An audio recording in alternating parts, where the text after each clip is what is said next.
السلام علیکم اسٹوڈنٹس، آج ہم اپنا 4th چیپٹر جو کہ ہے پاکستان کے چند اہم تہوار اس کو پڑھیں گے۔ تہوار کیا ہوتے ہیں؟ تہوار کسی بھی قوم میں وہ دن جو کہ خوشیوں کے طور پر منائے جاتے ہیں، جیسے کہ ہم مسلمانوں کا عید الفطر ہے، عید الاضحیٰ ہے، مختلف تہوار ہیں جن کو ہم مناتے ہیں۔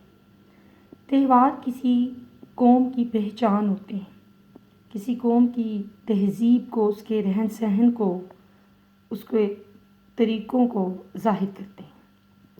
آج ہم اس باب میں آپ کو پاکستان کے چند اہم تہوار کے بارے میں 8th کلاس آپ کو ہم بتائیں گے۔ سب سے پہلے کچھ الفاظ دیے گئے ہیں جن کا معنی آپ کو معلوم ہونا ضروری ہے، جیسے کہ ثقافت ہے، ہمارا رہن سہن، ہماری تہذیب، ہمارا رہنے کا طریقہ۔ تشکیل، بنانا، اکائی ایک، اشتراک، تعاون، دلربا، دلچسپ، دل کو لبھانا، میسر، مہیا ہونا، سنگم، ساتھ، حریف، مخالف، دشمن، پوشاک، لباس، دہانہ، منہ، مساوات، برابری، اتوار، طور کی جمع۔ اب ہم باب کی طرف آئیں گے۔ انسانوں کے رہن سہن اور زندگی بسر کرنے کے آداب و اطوار اس کی تہذیب و ثقافت کی تشکیل کرتے ہیں۔ بالکل ٹھیک، مختلف انسانوں کا رہن سہن، زندگی بسر کرنے کا طریقہ ایک دوسرے سے مختلف ہوتا ہے، اور اسی سے اس قوم کے رہنے سہنے کے طریقے، اس کی تہذیب اور ثقافت کی بنیاد کا پتہ چلتا ہے۔ ہر قوم کی تہذیب و ثقافت مختلف اور انفرادی رنگوں کی حامل ہوتی ہے۔ ہر قوم کا رہنے سہنے کا طریقہ، اس کے رسم و رواج ایک دوسرے سے انفرادی ہیں، جدا ہیں۔ انہی طریقوں کے باعث، انہی رنگوں کے باعث اس قوم کی شناخت، پہچان ہوتی ہے۔ تہذیب و ثقافت کے آئینے میں کسی قوم کے ہم عقیدے کو، اس کے ایمان کو، اس کے نظریات، خیالات کو، اس کے رسم و رواج، طریقوں کو، زبان کو اور اس کی سرگرمیوں کی نشاندہی ہوتی ہے۔ پہلے آپ کو پیراگراف میں بتایا جا رہا ہے کہ ثقافت، رہن سہن، طور طریقے کسی ملک کی یہ چیزیں اس کی پہچان ہوتی ہیں، اور یہ ہر ملک کے علیحدہ علیحدہ ہوتے ہیں۔ اب ہم پاکستان کی ثقافت کے بارے میں پڑھیں گے۔ ہمارا پیارا ملک پاکستان ایک ایسی اکائی ہے، ایک ایسا مرکز ہے۔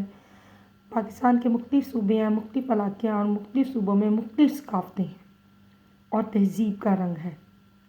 اس کی مثال ایک گلدستے کی طرح ہے، رنگا رنگ۔ ہر پھول اپنی جداگانہ حیثیت کا حامل ہونے کے باوجود گلدستے سے کسی بھی طرح کم نہیں۔ چاہے پاکستان کے صوبے علیحدہ علیحدہ ہیں، لیکن ان کا مرکز ایک ہے۔ وہ ایک گلدستے کی طرح ہے پاکستان کی مثال، کہ علیحدہ علیحدہ پھول ہیں لیکن جڑے ایک گلدستے میں ہوئے ہیں۔ جیسے کہ پاکستان کے 4 صوبے ہیں، پنجاب، سندھ، بلوچستان اور خیبر پختونخوا، اور گلگت بلتستان کے علاوہ متعدد کئی قبائلی علاقے بھی ہیں، ایجنسیاں بھی ہیں۔ ان سب کا رہن سہن 4 صوبوں کا علیحدہ ہے۔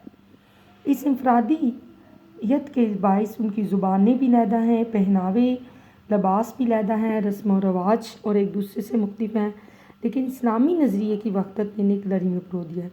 کہنے کا مقصد یہ ہے کہ 4 صوبے ہیں پاکستان کے، 4 صوبوں کے رہن سہن، ان کے کھانے، ان کے طور طریقے، ان کے لباس علیحدہ ہیں، لیکن وہ چاروں جڑے ہوئے ہیں۔ کس چیز نے ان کو جوڑ کے رکھا ہوا ہے؟ دین اسلام نے، ایک نظریے نے، اور وہ نظریہ کیا ہے؟ اللہ اور اس کا رسول کو مانتے ہیں سب۔ عقیدے و نظریے کے اشتراک نے ان کے درمیان ایک مضبوط رشتہ بھی پیدا کر دیا۔ وہ سارے 4 صوبوں میں رہتے ہیں، مختلف ہوتے ہوئے بھی ایک ہی دکھائی دیتے ہیں۔ پاکستانی تہذیب، پاکستانی ثقافت بھی ان سب کا رنگ شامل ہے۔ پاکستانی تہذیب کو بنانے اور نکھارنے میں ہمارے تہواروں کا بڑا کردار ہے۔ ہمارے مذہبی تہوار کون کون سے ہیں؟ شب برات ہے، شب معراج ہے، عید الفطر ہے، عید الاضحیٰ ہے، یوم عاشوراء ہے، 9ویں اور 10ویں محرم، اور جشن میلاد النبی صلی اللہ علیہ وسلم ہے۔ یہ ہیں ہمارے مذہبی تہوار۔ اس طرح غیر مسلموں کے بھی ہوتے ہیں، جیسے کہ کرسچنوں کا کرسمس ہے، دسہرہ ہے، دیوالی ہے ہندوؤں کی۔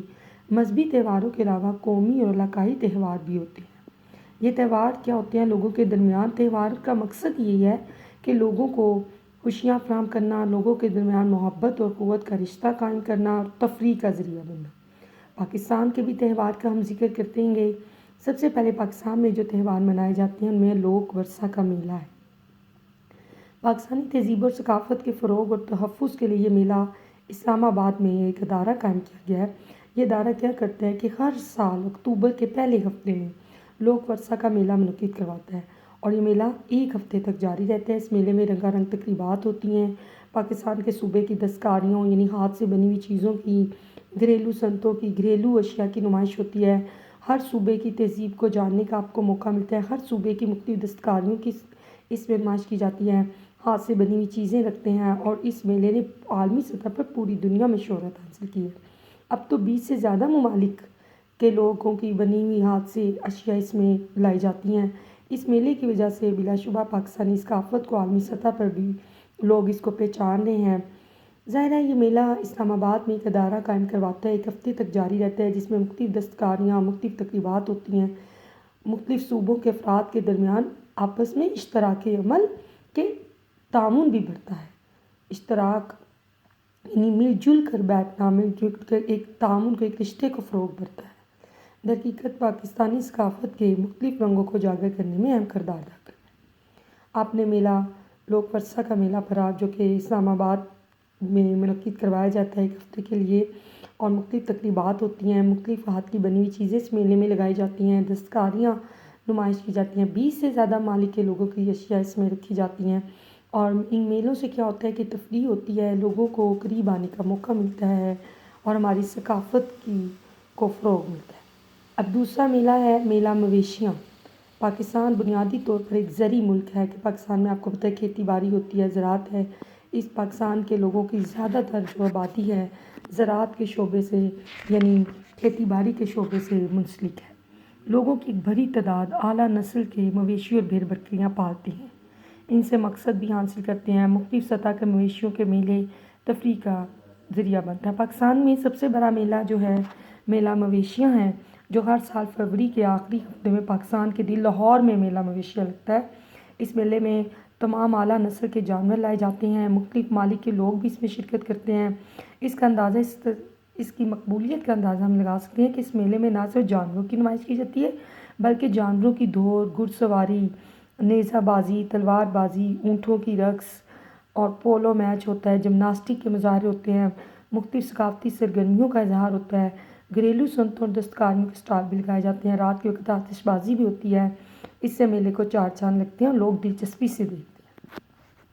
آپ نے لوک ورثہ کا میلہ پڑھا، آپ نے میلہ مویشیاں پڑھا، جو فروری کے آخری ہفتے میں لاہور میں منعقد ہوتا ہے، جس میں جانوروں کی نمائش کی جاتی ہے، گھڑ سواری، نیزہ بازی اور آتش بازی کا مظاہرہ ہوتا ہے، لوگ خوش ہوتے ہیں۔ اب ہم آئیں گے تیسرا، شیندور کا پولو کا تہوار ہے۔ پولو ایک کھیل ہے۔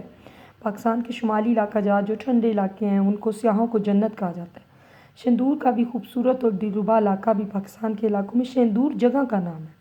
یہ گلگت اور چترال کے درمیان درہ قراقرم اور ہندوکش اور پامیر کے درمیان پہاڑوں کا ایک سلسلہ ہے، اس میں یہ درہ شامل ہے، اور 800 سال سے یہ پولو ایک روایتی کھیل کے طور پر مشہور ہے، جو ہر سال 7 سے لے کے 9 جولائی تک 2 دن گلگت اور چترال کی ٹیموں کے درمیان ہوتا ہے۔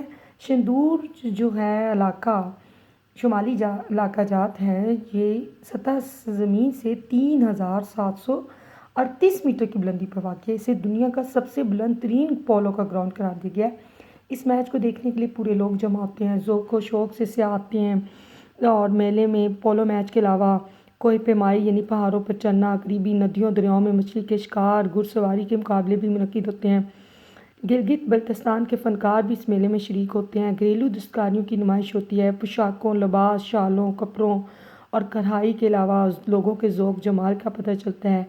شمالی علاقہ جات کی موسیقی بھی اس محسوس رقص بھی میلے کی دلچسپی کو بڑھاتی ہے۔ آپ نے مذہبی تہوار کے علاوہ دیکھا کہ پاکستان کے جو ثقافتی تہوار ہیں، جو میلے ہیں، یہ لوگوں کے درمیان خوشیوں کا باعث بنتے ہیں اور لوگوں کو تفریح فراہم کرتے ہیں۔ جیسے کہ آپ نے لوک ورثہ کا میلہ پڑھا، میلہ مویشیاں ہم نے پڑھا، اور اب ہم نے دیکھا شیندور کا علاقہ ہے، جس کی زمین سے جو کہ کافی بلندی پر ہے اور ادھر پولو کا میچ کھیلا جاتا ہے، اور اس میچ کے علاوہ مختلف یہاں پر اسٹال لگائے جاتے ہیں جن میں دستکاریوں کی نمائش ہوتی ہے۔ اب سبی میلہ ہے۔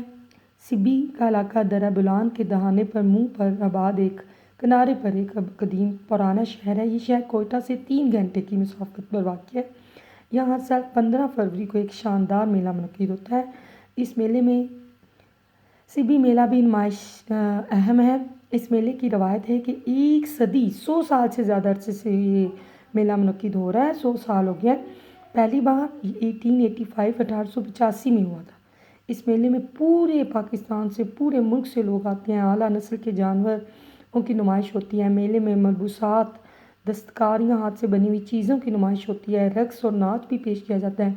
ان علاقائی اور قومی تہواروں کے علاوہ دوسرے میلے بھی منعقد ہوتے ہیں۔